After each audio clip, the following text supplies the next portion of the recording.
साजिद रशीदी पर स्टूडियो में खुलेआम थप्पड़ों की बरसात। पिटाई करने वाला बोला, अगर आगे ऐसा कुछ कहा तो ऐसे ही होगा इलाज। आदाब, नमस्कार, Sat Sri Akal, peace to be with you दोस्तों। मेरा नाम है जुनैद भाटी और आप देख रहे हैं द न्यूज फीवर।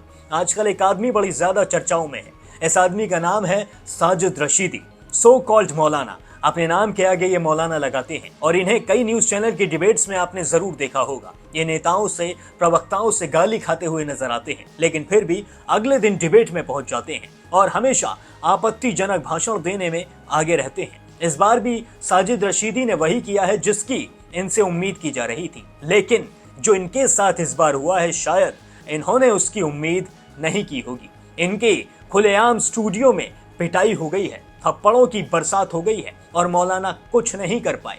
मौलाना को स्टेज छोड़कर भागना पड़ा। मैंने मौलाना क्यों कह रहा हूं, साजिद रशीदी कुछ भी नहीं कर पाए। थप्पड़ खाने के बाद स्टेज से नीचे उतरकर भागते हुए नजर आए। दरअसल ये मामला कुछ ऐसे शुरू हुआ था। कुछ दिन पहले सपा सांसद मोहिबुल्लाह नदवी ने एक मीटिंग रखी थी मस्जिद में। इस मीटिंग में अखिलेश यादव, डिंपल यादव और भी सपा के कई सारे एमपीज शामिल थे। सभी के सभी मस्जिद में बैठे थे।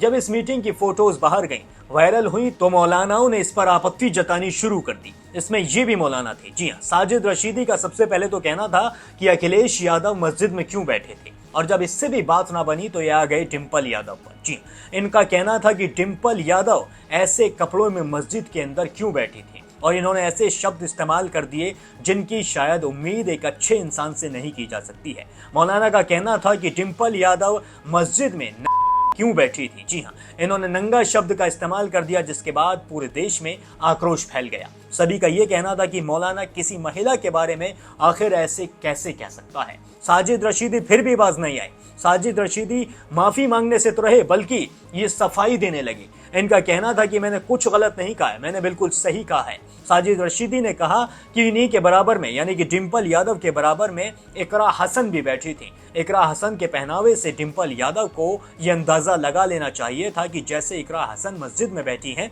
वैसे ही वो भी बैठे। लेकिन साजिद रशीदी कौन होते हैं डिंपल यादव को ये बताने वाले कि वो कैसे बैठेंगी। डिंपल यादव तो शुरुआत से ऐसे ही अच्छे कपड़ों में नजर आती हैं। वो शुरुआत से अपनी सिंपलिसिटी के लिए जानी जाती हैं, और इकरा हसन भी अपनी सिंपलिसिटी के लिए जानी जाती हैं। जब इकरा हसन को, अखिलेश यादव को, मोहिबुल्लाह नदवी को, जियाउर रहमान को, किसी भी एमपी को डिंपल यादव के कपड़ों से कोई भी आपत्ति नहीं थी, तो फिर ये साजिद रशीदी उनकी फोटो को ऐसे जूम करके ये कैसे कह सकता है कि आप डिंपल यादव की पीठ देखिए, वो पीछे से ऐसे ही खुली हुई है और ऐसे ही दिख रही है। और जब साजिद रशीदी से ये सवाल पूछा गया कि आप ही सिर्फ एक मौलाना नहीं है, उस मस्जिद में भी मौलाना बैठे हुए थे, तो उन मौलानाओं ने जब कुछ नहीं कहा तो आपने ऐसा क्यों कहा, तो देखिए इन्होंने क्या जवाब दिया। वो मौलाना थोड़े रह गया, वो तो सांसद हो गया। आप ही ने तो कहा सांसद हो गया वो। दूसरे ये है कि वो तो अनऑथराइज बैठा हुआ है। तीसरे ये है कि वो समाजवादी का सांसद है। आपने देखा नहीं उस फोटो में, आप देखिए, मैं दिखाता हूँ आपको। उस फोटो में कैसे गुलामों की तरह हाथ जोड़े हुए बैठा है। ये देखिए किस तरह से, किस अवस्था में बैठा हुआ है, बिल्कुल ऐसे जैसे अपने आका के सामने बैठते हैं। तो इसकी हिम्मत हो सकती है, समाजवादी पार्टी का ये सांसद है, इसकी हिम्मत हो सकती है अपनी सुप्रीमो की वाइफ से ये कहने की कि आप गलत अवस्था में बैठे हो। मस्जिद की मर्यादा, सबसे बड़ा मुजरिम तो यही है, सबसे बड़ा मुजरिम।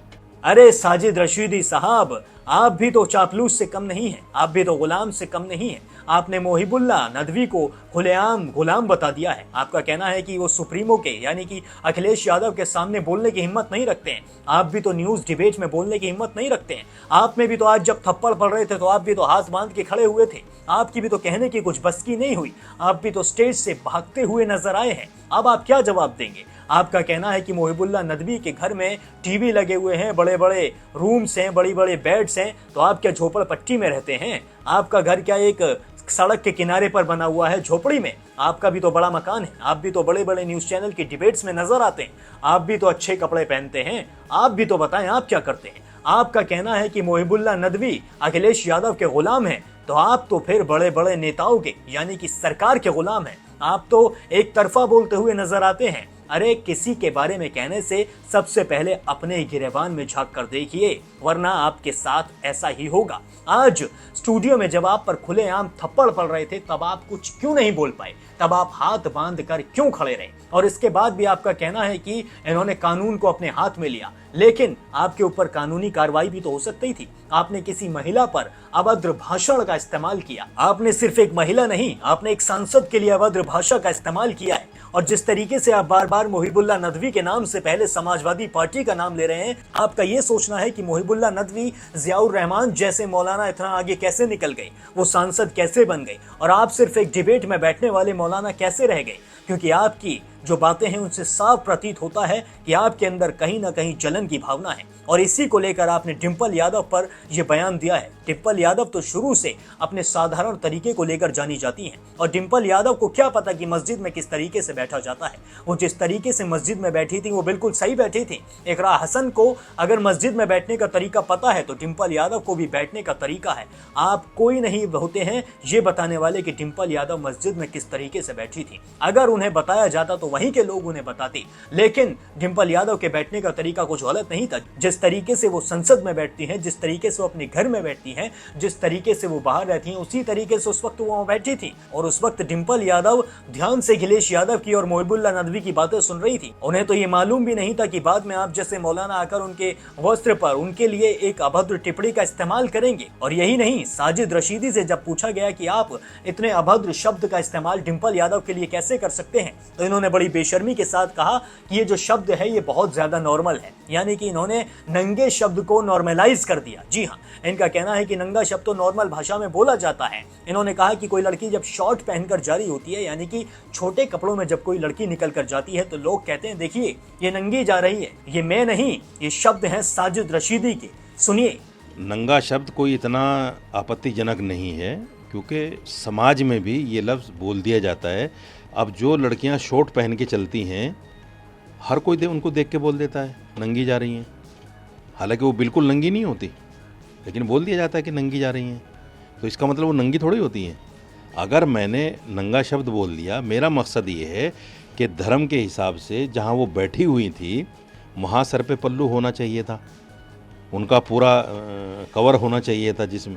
साजिद रशीदी अपने इस बयान के बाद भी बाज नहीं आ रहे थे। इन्होंने एक भी बार माफी नहीं मांगी, बल्कि ये तो सफाई पे सफाई दिए जा रहे थे। ये अपने आप को सही ठहराने की कोशिश कर रहे थे। लगातार लोग इनसे कह रहे थे कि साजिद रशीदी माफी मांग लो, लगातार इनके खिलाफ प्रोटेस्ट हो रहे थे, लेकिन फिर भी साजिद रशीदी मानने को तैयार नहीं था। और आज साजिद रशीदी का इलाज बीच स्टूडियो में डिबेट में हो गया। जिस डिबेट में साजिद रशीदी ने डिंपल यादव के लिए अभद्र शब्दों का इस्तेमाल किया था, आज एक ऐसी ही डिबेट में साजिद रशीदी बैठे हुए थे। इसी में से निकल कर आता है एक सपा का ही कार्यकर्ता या फिर कह लीजिए नेता। इसने आकर साजिद रशीदी पर ऐसे हाथ उठाया और उसके बाद साजिद रशीदी कुछ भी नहीं कर पाए। साजिद रशीदी उल्टा स्टेज से भागते हुए नजर आए। जी हाँ, एंकरों के सामने, सभी के सामने साजिद रशीदी को आज थप्पड़ जड़ दिया गया है। और ये थप्पड़ सिर्फ साजिद रशीदी को नहीं जड़ा गया है, ये हर एक उस इंसान को थप्पड़ जड़ा गया है जो महिला के बारे में अभद्र टिप्पणी करता है, जिसका कहने का कोई हक नहीं है, जो फिर भी बीच में घुसकर कुछ ना कुछ कहता है। अब साजिद रशीदी बुरी तरीके से बिलबिला गए हैं।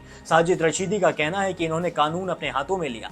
आपने भी तो अपने हाथों में कानून को लिया था। आपने भी तो किसी सांसद की, किसी महिला के ऊपर अभद्र टिप्पणी का इस्तेमाल किया था, और उसके बाद भी आप अपनी उस टिप्पणी को सही ठहरा रहे थे। और जिसने पिटाई की है, अब उसका भी वीडियो सामने आ गया है। गौतम बुद्ध नगर से मैं युवजन सभा समाजवादी पार्टी से प्रदेश सचिव के पद पे हूं। भारत की सबसे बड़ी पंचायत में बैठने वाली श्रीमती डिंपल यादव के लिए एक मौलाना ने आपत्तिजनक टिप्पणी की है। आज वो मौलाना जी डिबेट में बैठे थे और हम भी डिबेट में बैठे थे, तो मौलाना ने आज भी उनके लिए अभद्र टिप्पणी की है और ये बोला कि मैं गुर्जर समाज से आता हूं, तो गुर्जर समाज अपनी गर्दन कटा सकता है। भारत की किसी भी वर्ग की महिला के लिए अपमान नहीं सह सकता।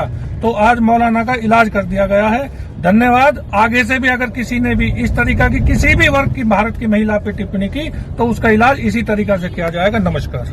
इस शख्स का कहना है कि डिंपल यादव पर पहले इन्होंने अभद्र टिप्पणी की थी और आज भी ये डिबेट में अभद्र टिप्पणी कर रहे थे, जिसके बाद में खुद को रोक नहीं पाया। और अगर कोई भी या फिर साजिद रशीदी आगे भी ऐसी टिप्पणी करेगा तो मैं उसका ऐसे ही इलाज करूंगा।